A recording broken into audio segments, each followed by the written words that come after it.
araw ng Biyernes, akala natin na magre-relax na tayo para sa Akala darating natin. na weekend. Abay, nabulaga tayo. Oh. Diba? Dahil dun sa mga development. Totoo, nakita ko nga sa GC namin sa STL po mga kapatid. May pinadala ang aming executive producer na si Arvic. Si Arvic yung nagpadala, di ba? Oo, nakita ko agad. Naku, yung mukha ni Zaldico. Sabi ko, mamaya ko na titingnan yan. Aba, grabe pala yung pasabog. Alam mo, ang laki ng ipinayat niya. Oo, Diba? Yun mukha. talaga yung napansin ko nung una kong, kasi ipinadala po yung video na yon sa mga Congress reporters. Naging question kasi this afternoon, may mga nagtatanong, baka AI. Kasi yung iba nakita, naka-upload sa Facebook page ni Zaldico. But prior po dun sa pag-upload, yung video na yon ipinamahagi po ng mismong staff ni Zaldico sa Kongreso dun sa mga Congress reporters. So hawak na po nila yung video na yon bago pa na-upload sa social media. Kaya nakita po talaga yung mga ibinulgar, inilahad isa-isa ni Zaldico. Mamaya bibigyan tayo. Ayan o, tingnan mo, ang laki ng pinayat niya. Pero kung sa bagay, Chiki, ikaw ba naman, masalang ka sa ganyang klase ng kontrobersya, di ka pa ba naman papayag? Stress eh. Stress, Dilon. Hello, Ses Dilon. Pero, mga AI experts, sige na, mag-ano naman kayo, mag-comment kayo dito. Oo. Anong Pero ako, tingin I nyo doubt. dyan? I doubt if it, hindi. Kasi bakit ipapamigay na sarili mong staff sa mga members ng media? So, yan po ay galing mismo sa mga tauhan ni Zaldico, yung video na yan. And, ang ako nang, sa PR perspective, hindi naman ako PR, di ba? Pero sa industriyang ito, mapapaisip ka, di ba, doon sa timing ng paglabas ng video ni Zaldico. Dahil lumabas ito after natin malaan na hindi na pala siya magsasalita sa Senate Blue Ribbon Committee. Dahil ang sabi nga ni Senator Ping Lacson, di ba, naku, baka magamit na propaganda, wag Totoo. na.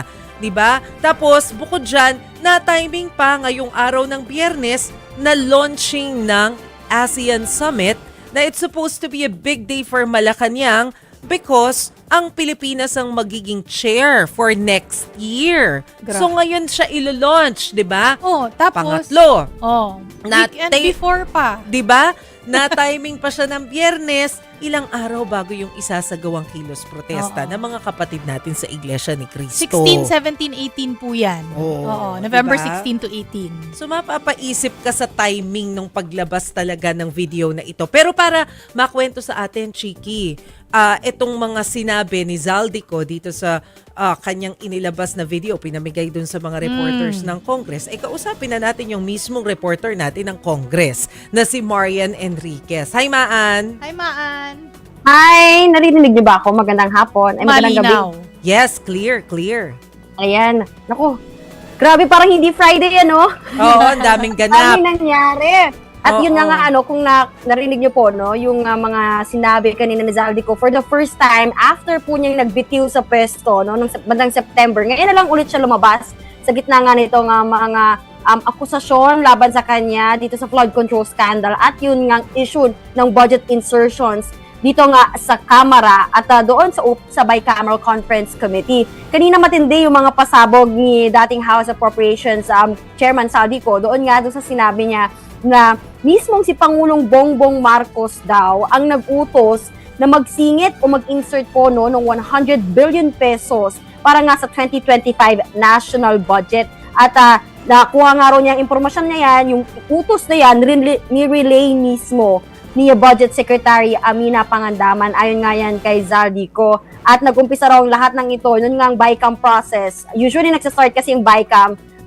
bandang November yan, last week ng November, ipapasa na nila yan by first or second week ng December para nga mapirmahan ng Pangulo yan bago matapos yung taon, At ito nga, si Pangulong Marcos daw, yung mismong nagbigay, mismo ng listahan, ng dokumento na naglalaman nga ng mga infrastructure projects, may flood control projects din doon, pagpapagawa ng mga roads, meron din mga slope protection.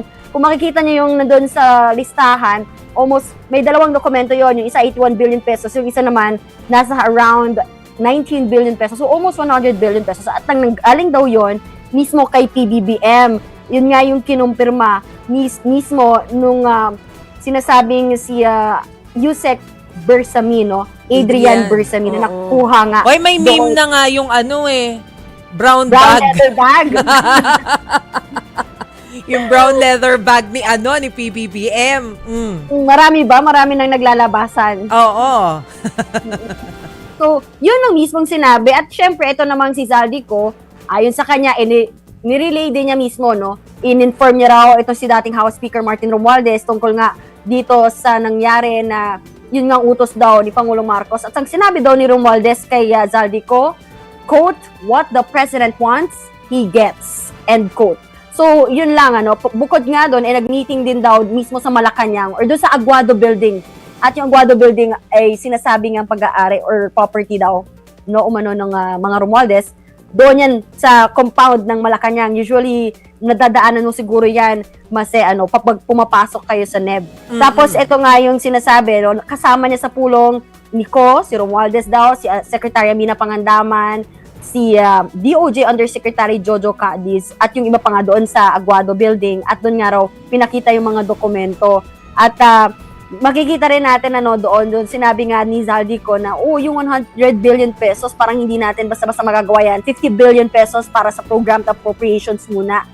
Kasi lalabas na kapag 100 binuhos mo sa DPWH, lalaki yung budget, mauungusan na ngayon yung DPWH, yung education sector, bawal po yan sa saligang batas. Dapat mas mataas pa rin yung budget sa edukasyon ng sektor kesa sa lahat ng mga departamento. So, yun yung suggestion ni Zaldico, ilagak na lang yung 50 billion pesos o kalahati sa unprogrammed appropriation since ang office naman ng Pangulo yung nagre-release ng pondo para rito. So, yun yung sinabi ni Zaldico. At yun na nga, actually, mahaba, marami, 5 minutes, pero part 1 pa lang yun. May yung part 2 sinasabi pa. niyang revelations niya, Chiki. May bala pa. At kinakabahan kami, kailan ba yan ilalabas? Hintayin natin. Pero bago natin pagpatuloy yung kwento ni Zaldico, pakinggan muna natin yung sinabi niya, yung part wherein parang ginawa siyang front, parang poster boy. Parang tama ba? Tapos parang ang sabi daw sa kanya ni dating Speaker Romualdez, diyan ka lang, wag kang uuwi dito sa Pilipinas. Kaming bahala sa'yo, no? Pakinggan natin. Ginawa nila akong poster boy ng kanilang sariling kasinungalingan. Ngayon, hindi na ako mananahimik, ilalabas ko ang lahat ng katotohanan. May resibo, may ebidensya, at may pangalan. Matagal akong hindi nagsalita dahil may direktang utos sa akin. Huwag nang bumalik ng Pilipinas at manahimik na lamang. Sana po ay hindi nila ako mapatay bago ko mailabas ang lahat. That he will shoot me if I will talk. Gagamitin ako bilang panakipbutas sa kanilang kampanya laban sa korupsyon. Habang papauwi na ako, tinawagan ako ni dating Speaker Martin Romualdez at sinabihan, "Stay out of the country. You will be well taken care of as instructed by the President." Noon naniniwala pa ako sa kanila, kaya't hindi ako bumalik. Tumikom ang aking bibig, sumunod ako, Pero tinawagan ko po si dating pakikwento lang sa amin ni Chiki, paano binigay sa inyo yung video? Kasi curious ako kung ano yung nangyari behind the scene na bakit out of the blue biglang lumabas tong video na to? Sa staff daw mismo ni Zaldico galing. Ay, nakamute ka yata, Maan. Tama ba? Ayun, nawala. May iba silang napindot. Yan. Ayan, kita ka na uli namin. Pero wala ka pa rin audio. Ba't di namin marinig si Mahan? Para makwento niya, maiking malaan natin. Check mo kaya Maan, lower left. Kung nagkaroon na ba ng hint yung mga Congress reporters na ngayon pala maglalabas ng statement si Zaldico? Aayusin muna nila. Para malaman natin. Kasi ang dami mga accusations. But of course, dahil nga po dito sa biglaang paglabas ng video ni Zaldico, binigay namin yung link kay Yuse Claire Castro. Kasi syempre kailangan natin ng statement from Malacanang. direkta niya kasing inakusahan si PBBM na nag-utos daw. Oo, parang kumbaga ang labas, si PBBM yung mastermind. Oo, parang Eh, gano'n siya yung ang nasa nangyari tuktok eh. Oo. Oo. Tapos, dinamay niya din si Budget Secretary Amina Pangandaman. Andun Nagsalita din rin kanina, di ba? Andun din sa Malacanang kanina.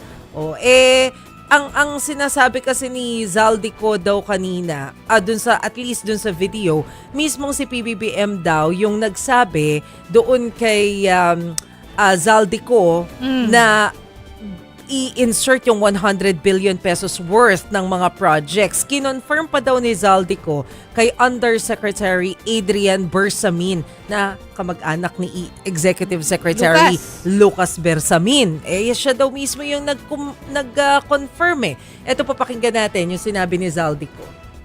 Tinawagan ko po si dating Speaker Martin Romualdez at nireport ko ang instructions ng Presidente to insert the 100 billion projects.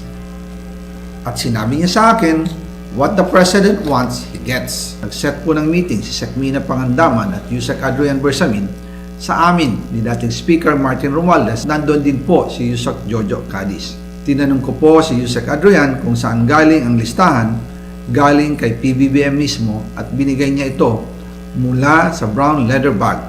Naalala ko, after the elections of May 2022, hinabol ng PSG ang brown leather bag at ang sabi ni PBBM, maiwan na lahat, wag lang ang brown leather bag.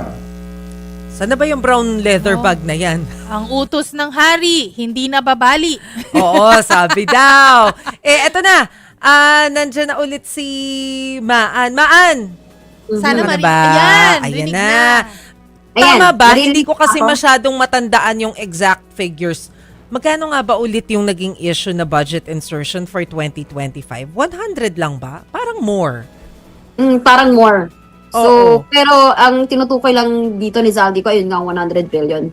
Pero Yes. ito, Kaya mapapaisip ka So kung bakit 100 billion lang yung sinagot niya, if it's more than that na nagkaroon ng budget insertion, although lagi nyo naman kinaklarify dyan sa Congress, di ba Maan, na hindi naman ibig sabihin na insertion, masama na.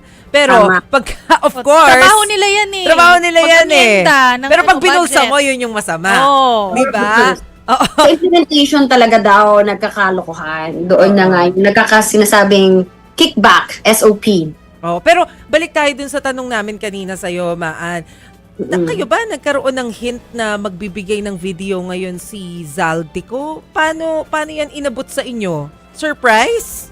Naku, Masi, alam mo ba, nakikwentuhan lang kami kanina doon sa press area dahil nga Friday, ang pinapakinggan pa nga namin yung Senate Blue Ribbon Committee hearing. Oo.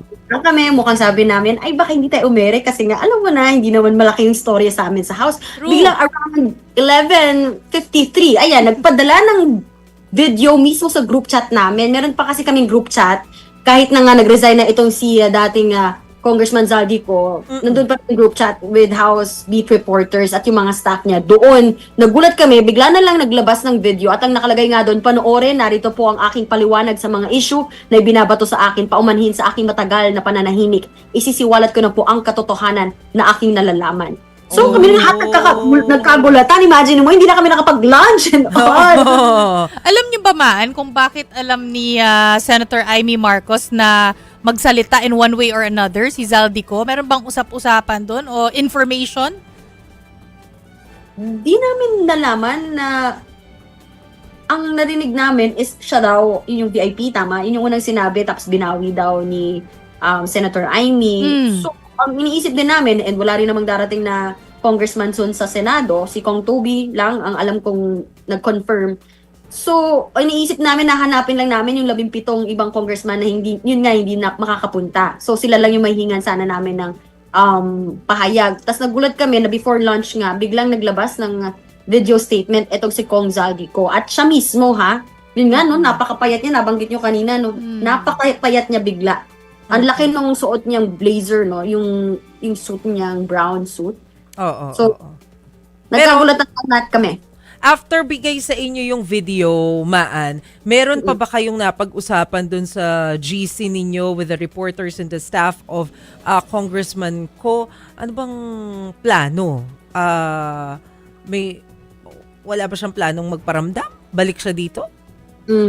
Actually, naghingi rin ako, nag-request ako kung pwede bang request ng interview o kaya magpapa-press con ba mismo itong si Kong Zaldico sa media para nga ma-clarify din itong mga inilabas niyang pahayag, no? Kasi mabibigat din yung kanyang mga akusasyon pero wala pa silang sagot.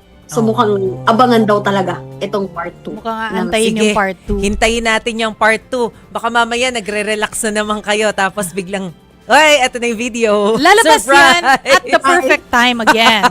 And I don't know if you mentioned already, this part, yung timing, pinag-uusapan niya yung timing. Today is the birthday of former Speaker Martin Romualdez. Oh yeah, oo nga. Today? Tama. Yes, November Na-tsempo pa. Happy birthday So- po. Baka hindi happy today. Oh. Pero si dating speaker, nakausap niyo na ba? Hindi pa. Hiningan din namin, sumubok Oo. kami rin request ng pahayag doon sa kanyang staff. At hanggang sa yun, wala pa naman, naghihintay pa rin po tayo ng mensahe or ano man yung komento, Pwede. reaction, or Ikaw statement. muna. Strategize muna. Oo. Sige. Maan, maraming salamat sa iyo. Sana makapag-Happy Friday ka na. Thank you, Maan. Happy weekend!